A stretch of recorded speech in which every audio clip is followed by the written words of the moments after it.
एक बार एक अंधेरी और तूफानी रात में शहर के किनारे पर एक पुरानी परित्यक्त हवेली रहस्य और फुसफुसाती कहानियों में डूबी हुई थी। शहरवासी इसे ब्लैकवुड हाउस कहते थे। इसका इतिहास अजीब तरह से गायब होने, टिमटिमाती रोशनी और ठंडी आवाजों का एक मिश्रण था, जो सभी धूल और आईवी की परतों के नीचे दबे हुए थे। वर्षों से वहां कोई नहीं रहा था, तब से नहीं जब वह परिवार जो कभी इसका मालिक था, सर्दियों की एक रात में बिना किसी निशान के गायब हो गया। उनके पैरों के नीचे की जमीन बुरी तरह से चरमरा रही थी और दीवारें अंदर बंद होती दिख रही थीं, जैसे कि अंधेरी परछाइयां उनकी ओर बढ़ रही हों। भव्य फॉयर में उन्होंने एक लंबी घुमावदार सीढ़ी देखी जो अंधेरे में गायब हो गई थी। उत्सुकतावश उन्होंने उस पर चढ़ने का फैसला किया, इस बात से अनजान की छाया से कुछ दिख रहा था। आधे रास्ते में उन्हें एक फुसफुसाहट सुनाई दी। एक फीकी ठंडी आवाज एक एक करके उनका नाम पुकार रही थी। वे स्तब्ध हो गए, आंखें चौड़ी करके स्रोत की खोज करने लगे, लेकिन उन्हें केवल अंधकार ही दिखाई दिया। दोस्तों में से एक, लिसा ने सोचा कि उसने अपनी आंख के कोने में एक हलचल देखी है, एक छाया जो दरवाजे के किनारे पर फिसल रही है।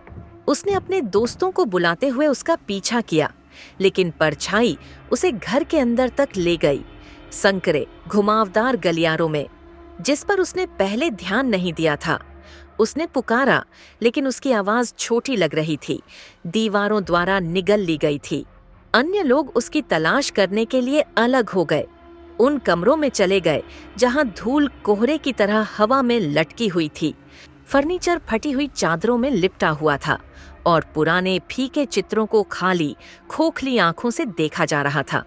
उन्हें कदमों की आहट सुनाई देने लगी, धीमी घिसटती आवाजें जो उनके आगे बढ़ने के साथ तेज होती गईं, जैसे कोई उनकी नजरों से ओझल होकर उनका पीछा कर रहा हो। दोस्तों में से एक, मार्क को एक छोटे से अध्ययन कक्ष में एक पुरानी पत्रिका मिली। पन्ने भंगुर और पीले थे और अंतिम प्रविष्टि में लिखा था, वह छाया से देखती है, वह हमारे उसके साथ जुड़ने का इंतजार करती है, वह अकेली है। जैसे ही उसने इसे पढ़ा, उसने महसूस किया कि बर्फीली उंगलियां उसके कंधे को छू रही हैं। वह इधर उधर घूमता रहा, लेकिन वहां कोई नहीं था, केवल धूल में हाथ के निशान की हल्की सी छाप बची थी। इस बीच लिसा ने खुद को भव्य पार्लर में पाया, जो नरम भयानक संगीत की आवाज से आकर्षित थी। वहां उसने एक भूतिया औरत को फटा हुआ पुराने जमाने का गाउन पहना हुआ देखा।